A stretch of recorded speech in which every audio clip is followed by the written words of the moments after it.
Bienvenida, Clara Jorge Ramírez. ¿Cómo está usted? Yo estoy bien, gracias a Dios. ¿Y usted? ¡Aleluya! Me siento tan feliz de estar con usted mientras pensamos en este estudio tan particular. Johnny, es tan interesante porque vamos a estudiar un tema tan importante, jugar a ser Dios. ¿Eso te gusta a ti? ¿Tú crees que es algo que debemos hacer? Es algo que debemos estudiar. Ah, Y por eso yo quiero que oremos antes de empezar, Johnny. así será. Oremos.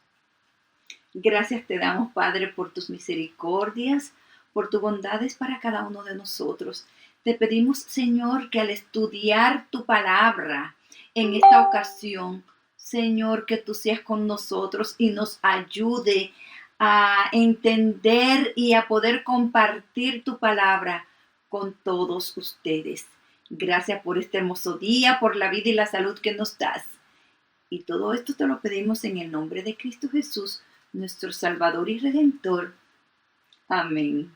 Amén. En perspectiva bíblica nos interesa lo que la Biblia dice. ¿Estamos listos a avanzar? Estamos listos. Vamos a leer a Isaías 25:9. Se dirá en aquel día, he aquí, este es nuestro Dios. En él hemos esperado y él nos salvará. Este es el Señor. En él hemos esperado. Gocémonos y alegrémonos. Es su salvación. Me parece que me adelanté un poquito porque es que las palabras, he aquí este es nuestro Dios, son tan dulces en un tiempo de pandemia porque nos indican que Él es el que nos salvará. Amén. Solamente eso, he aquí, este es nuestro Dios. En él hemos esperado y él nos salvará. ¡Qué promesa! Que nos llena de paz, Johnny, y esperanza. Nosotros queremos, sin embargo, enfocarnos en el gocémonos y alegrémonos en su salvación. Porque este propósito de espera es un propósito pasivo. Esperar, se puede sentar uno en la sala, en el lugar de descanso, en el lugar de reposo en el hogar, y estar estudiando allí las cosas que hacen en otras partes del mundo, especialmente acerca de la segunda venida de Jesús. Y por eso yo creo que es tan importante la otra parte, gocémonos y alegrémonos. Si estamos felices, vamos a amarnos más, vamos a amar a Dios más y vamos a amar al prójimo más. Porque recuérdate, Johnny, eso fue el mandato principal de Dios.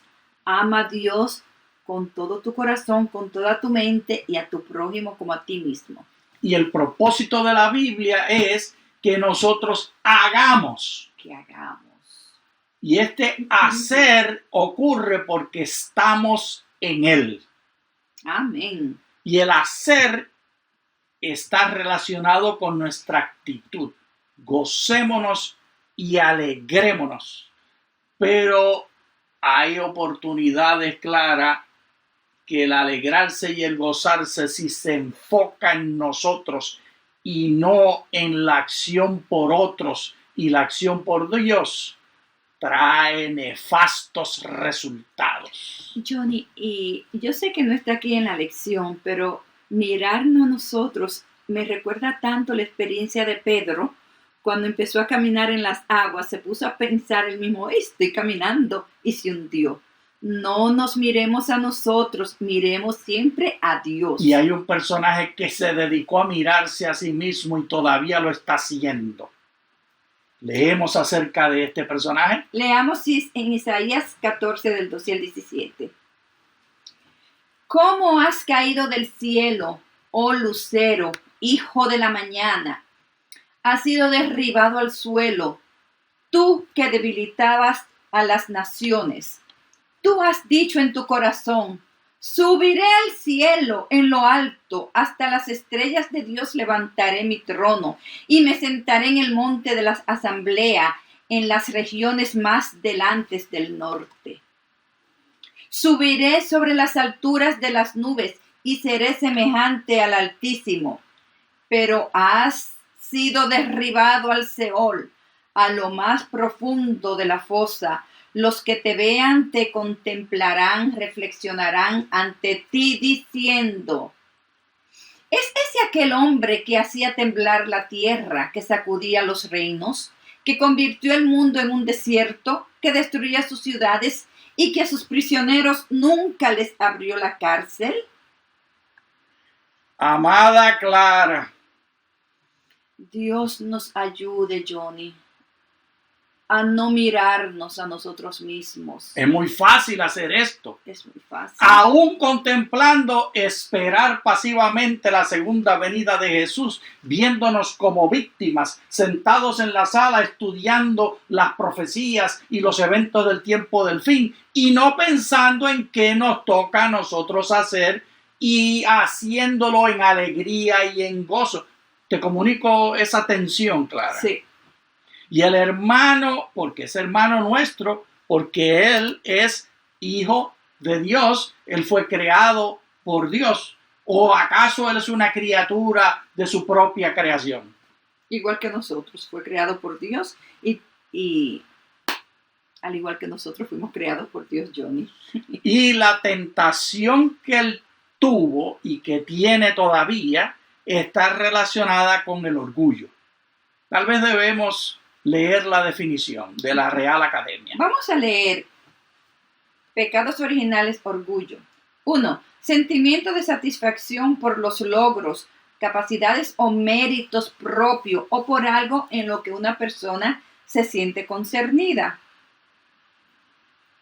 Arrogancia, vanidad, exceso de estimación propia, que suele conllevar sentimientos de superioridad. Amor propio, ¿qué, Johnny? Autoestima. Autoestima, el amor propio. Este pecado de Lucifer está directamente relacionado con una concentración y un estudio de su persona, en vez de preocuparse en tener el gozo y la alegría de compartir con aquellos que Dios había creado, cumpliendo la misión para la cual Dios lo creó. Sí, y es muy importante, Johnny, si vemos aquí en la parte número 2 de la definición de la RAE, que significa Real Academia Española de la Lengua, lo malo no es que tengamos estima propia positiva, eso no es malo. Lo malo es pensar que es por nosotros mismos y tener esa arrogancia y esa vanidad y exceso de estima propia. Porque la estima propia en sí no es mala, Johnny. Es el exceso, la arrogancia y la vanidad. Y hablando de exceso, arrogancia y vanidad, hemos de entender que el libro de Isaías fue escrito y originalmente estaba siendo dirigido y explicando el orgullo de un personaje histórico. Y vamos ahora a ver, Johnny, ¿Quién era ese Babilonia personaje? y Nabucodonosor. Porque ese personaje era el personaje babilónico. El rey de Babilonia es del cual Isaías está hablando y está haciendo un paralelo con la experiencia de Lucifer. Ambos están cumpliendo el mismo problema, están cumpliendo la misma crisis de existencia, porque Dios no nos creó para que nos enfocáramos en nosotros mismos como el centro. Dios nos creó para que nos gozáramos y nos alegráramos enfocándonos en el servicio a otros. Pero no hablo más. Descríbenos el señor babilónico. Ok. En el Babilonia, en el 626 a.C., el caldeo Nabopolassar restauró la gloria de Babilonia al ascender como rey de Babilonia. Inició la dinastía neobabilónica y participó, junto con Media, de la derrota de Asiria. Su hijo Nabucodonosor fue el rey que conquistó y exilió a Judá. Mira cómo hacemos hoy en día que ponemos los nombres de nuestros hijos iguales o similares. Él era Nabopolassar y le puso Nabucodonosor, muy similar al nombre del padre. Y son nombres ambos relativos a la adoración de sus dioses. El punto principal, Clara, es mostrar el paralelo entre la restauración de Babilonia, trayendo gloria a la ciudad, y la obra de Lucifer, trayendo gloria a sí mismo. La ciudad de Babilonia fue restaurada en una gloria preciosa. Vamos a ver algunos detalles de la ciudad. Nabopolassar, fundador del imperio neobabilónico y artífice de la caída del imperio asirio.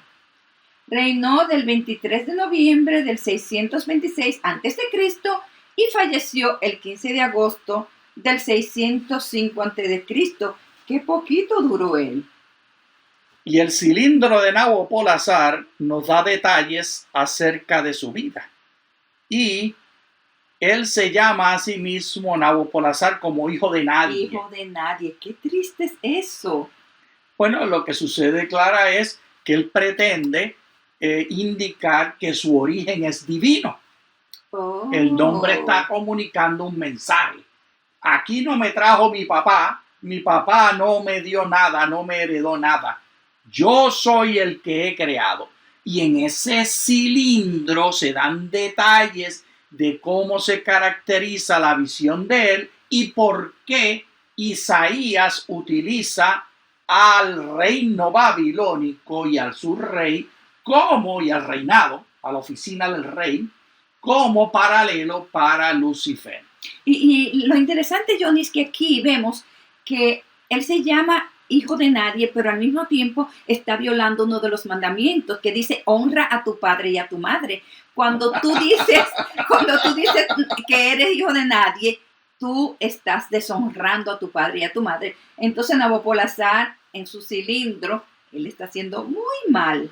Clara, tú estás por el camino y nos estás trayendo a la luz los detalles del problema del egoísmo. Sí, Johnny, porque además continúa diciendo el mandamiento, honra a tu padre y a tu madre para que tus días, ¿qué, Johnny? Se alarguen sobre la tierra que Jehová tu Dios te da.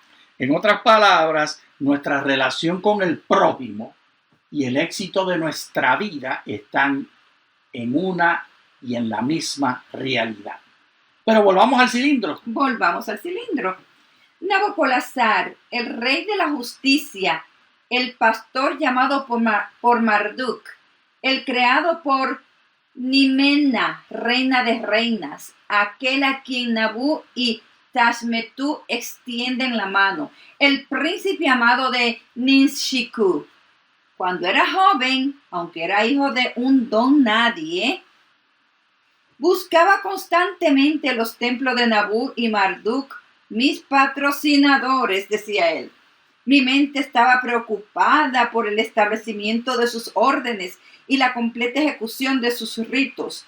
Mi atención se dirigió a la justicia y a la equidad.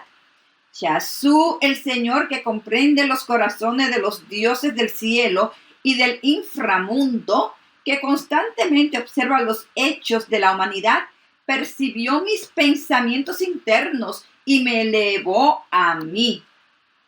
El cliente, que era anónimo entre la gente a un alto estatus en el país de mi nacimiento, me llamó a la soberanía sobre la tierra y el pueblo. Hizo que un benevolente espíritu protector caminara a mi lado. Hizo que todo lo que hice tuviera éxito. Hizo que Nergal, el más fuerte de los dioses, marchara a mi lado. Mató a mis enemigos, derribó a mis enemigos. El asirio gobernó a Akkad debido a la ira divina y oprimió a los habitantes con su pesado yugo. ¿Cómo se vio entonces él, Clara? ¿Cómo se vio él? Él mismo se describe como que los dioses lo reconocieron, que andaban al lado de él. Él se ve como instrumento de Dios y él acredita a Dios su ascenso de la nada. Esas características que están en ese cilindro parecieran que Isaías tuvo acceso a él. No hay ninguna manera histórica de decir esto, pero si no fue que él lo leyó, fue que Dios lo inspiró. Son las mismas ideas. Así como Lucifer según nos revela Isaías, el capítulo 14 que leímos, se vio a sí mismo como el centro. Y el hermanito Nabopolassar y luego su hijito Nabucodonosor II hacen lo mismo. Pero ese pecado es el pecado del orgullo que nos preocupa a todos los seres humanos, claro. Este drama no es un drama de Satanás. Este es un drama de la historia humana. Y el libro bíblico de Isaías nos adelanta qué sucede con casos como este. Ahora, Johnny, vamos a ver el final de Babilonia. Final de Babilonia. Isaías 13 dramatiza la caída de Babilonia como un juicio divino. Los guerreros que toman la ciudad son los representantes de Dios. Isaías 13 del 2 al 5. El tiempo del juicio se llama el día del Señor. Hemos de entender que cada vez que leemos en la Biblia la declaración el día del Señor, se refiere a la introducción profética, esa es la cláusula de la introducción profética a descripciones de lo que nosotros llamamos como cristianos la segunda venida de Cristo. Hemos de entender también, Clara, que este día del Señor no es un evento aislado. En la historia bíblica, en la historia de redención, vemos que el juicio de Dios siempre ha sido continuo. El juicio de Dios no es un momento en el final de la historia humana. Comenzó con Adán y Eva, que tuvieron que decidir si querían seguir las instrucciones divinas o comer del fruto prohibido. Y de inmediato se hizo un juicio, que está registrado en el capítulo 3 de Génesis. ¿Y qué pasó? Fueron echados. De modo que acción humana, intervención divina, juicio y repercusiones. Es una continuidad. Tenemos evento tras evento de juicio. Y la segunda venida de Cristo, lo que aquí llama el día del Señor, será el evento final en la historia de este sistema de cosas. El final de Babilonia, Johnny. El final de Babilonia, aquí representando Babilonia, el pecador de los pecadores, el que inventó la rebelión contra Dios, Lucifer. Y de manera que se identifica Babilonia y Lucifer como un solo ente. Todo aquel que se hace el centro es un ente usado por Dios para destrucción. Y cuando digo usado por Dios, Clara, lo que estoy diciendo es que la ira de Dios no se deja esperar. Leamos lo que Johnny, dice. Eso podemos entenderlo muy fácil porque eso es como, por ejemplo, yo soy alérgica a algo, si yo me lo como me va a caer mal. Vamos a leer aquí el final de Babilonia. La ira de Dios es tan poderosa que afecta a las estrellas, el sol, la luna, los cielos y la tierra. Isaías 13, 10 y 13. Compara con Jueces 5, donde el cántico de Débora y Barak describe al Señor saliendo con temblor de la tierra y con lluvia de los cielos en Jueces 5, 4. Mostramos nuevamente que este evento de juicio es algo continuo. No es una excepción el día del Señor. Es una continuidad de juicios que ha venido ocurriendo. Y Jueces nos da otro ejemplo de esto. Y es tan grave y tan encompassing, Clara, se me olvida el español y no aprendo el inglés. Encompassing, es tan abarcante, es tan pervasive. ¿Cómo se dice pervasive? es tan inmiscuido en cada detalle que los cielos también lo anuncian. La misma luna y el sol. Esas son las declaraciones de la Escritura. De modo que tú y yo hemos de entender que el juicio de Dios no es un asunto solamente sobre el carácter que ha de ser juzgado individualmente, es un asunto ecológico. Cuando habla que el sol y la luna muestran el juicio de Dios, está hablando de los cambios ecológicos que están ocurriendo. Muchos nos hemos enfocado únicamente en un momento cuando la luna se vuelve roja y en un momento cuando el sol se oscurece. Pero eso no es lo que está diciendo. Lo que está diciendo Isaías es que la economía completa de la ecología humana está relacionada. ¿Y cómo sabemos esto? Porque la escritura en Apocalipsis nos dice que cuando venga el Señor, Él viene a juzgar los que han contaminado, los que han hecho daño a su tierra, que es a la tierra que Él creó. Pero volvamos al final de Babilonia. Jueces 5, 20 y 21 describe los elementos de la naturaleza, incluidas las estrellas, como una lucha contra el opresor extranjero. Isaías 14, el rey altivo que será humillado, como otros orgullosos monarcas antes que él. ¿Cómo podrá Isaías 14, 12 al 14 aplicarse a un rey de Babilonia? Aquí vemos una doble aplicación. Exacto, Johnny. claro, eso se llama doble aplicación. Esa doble aplicación nos indica que no solamente es el rey de Babilonia el que está luchando en contra de Dios, cuando como instrumento de Dios, porque Dios es el que lo permite y Dios es el que lo usa. Esto es algo que no podemos entender claro. Al mismo tiempo que Babilonia está en rebelión contra Dios, está siendo un siervo de Dios. Y así lo pone Isaías, porque indica que es Dios el que decide que venga el juicio. A Babilonia y al rey le parece que él vino de la nada y que él es el que hace todo. Pero en la historia del libro de Daniel nos recuerda que Dios es el que está en control. Y hay otro capítulo en la escritura que se habla de Satanás también y que describe características particulares de lo que está ocurriendo. Leamos. Ezequiel 12, del 12 al 18. Oh hijo de hombre, entona un lamento por el rey de Tiro y dile que así ha dicho el Señor Dios. Tú eras un modelo perfecto, lleno de sabiduría y de completa hermosura. Estabas en el Edén, el jardín de Dios. Tu vestidura era de toda clase de piedras preciosas, rubí, topacio, diamante, crisólito, onís, jape, zafiro, turquesa y berilo. Y de oro era la hechura de tus encajes y de tus engastes. En el día que fuiste creado, fueron preparadas. Cuando fuiste ungido, yo te puse junto con los querubines protectores. Estabas en el santo monte de Dios y andaba en medio de piedras de fuego. Eras perfecto en tus caminos desde el día en que fuiste creado hasta que en el día en que se halló en ti maldad. A causa de tu comercio te llenaron de violencia y pecaste.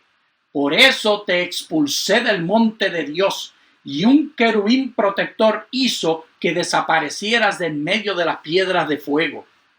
Tu corazón se enalteció debido a tu hermosura. A causa de tu esplendor se corrompió tu sabiduría. Yo te he arrojado en tierra. Te he puesto como espectáculo ante los reyes. Por tus muchos pecados y por la iniquidad de tu comercio profanaste tu santuario. Yo pues hice que en medio de ti se desatara y te devorase el fuego. Te convertí en ceniza sobre la tierra ante los ojos de cuantos te observaban. La tragedia de esta historia es cómo un ser precioso que es descrito habitando en lo más alto del cielo ante la presencia de Dios.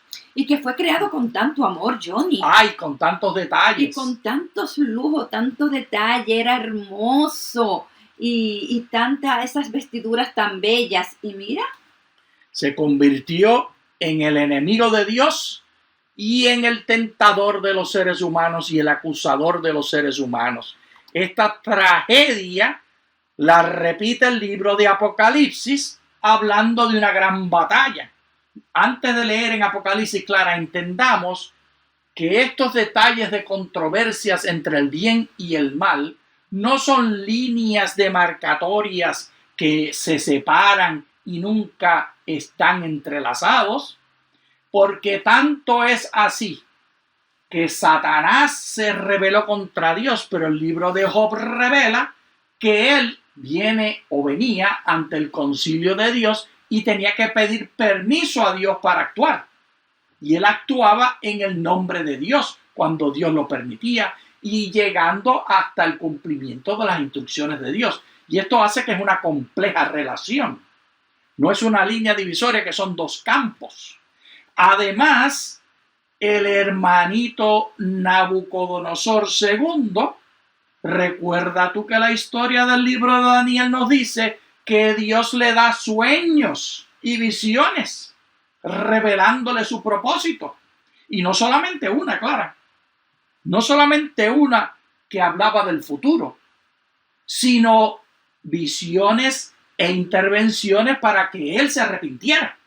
Johnny, y algo maravilloso, eso es lo bello de estudiar la palabra de Dios, porque vemos que Dios creó este ser tan perfecto, tan bello, tan lleno de lujos, pero Dios le dio libre albedrío. Dios no ha creado robots, al igual que Adán y Eva. Dios los creó y le dio libre albedrío. Ese es mi Dios, un Dios amoroso, un Dios que nos ama, Johnny. Y con ese Dios, Clara, pasemos a la lectura de un escrito particular de Elena de White que nos habla acerca de cómo es la salvación.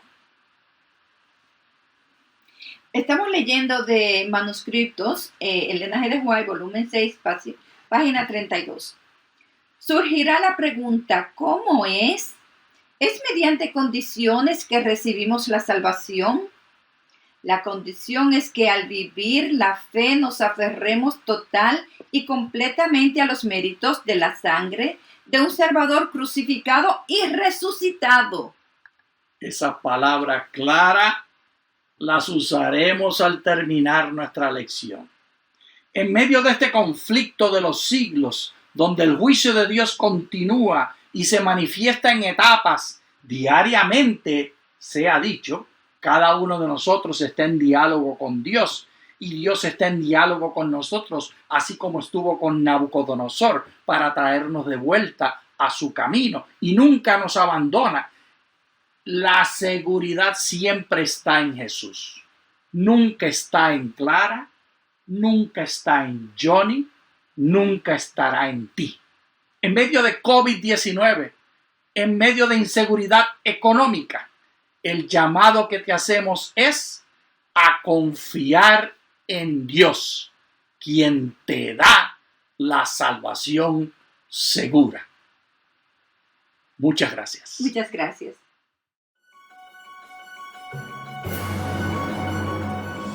Oigan esto, oh casa de Jacob, los que son llamados con el nombre de Israel, los que han salido de las entrañas de Judá, los que juran por el nombre del Señor e invocan al Dios de Israel, pero no en verdad ni con justicia, porque dicen pertenecer a la santa ciudad y se apoyan en el Dios de Israel, cuyo nombre es Señor de los ejércitos.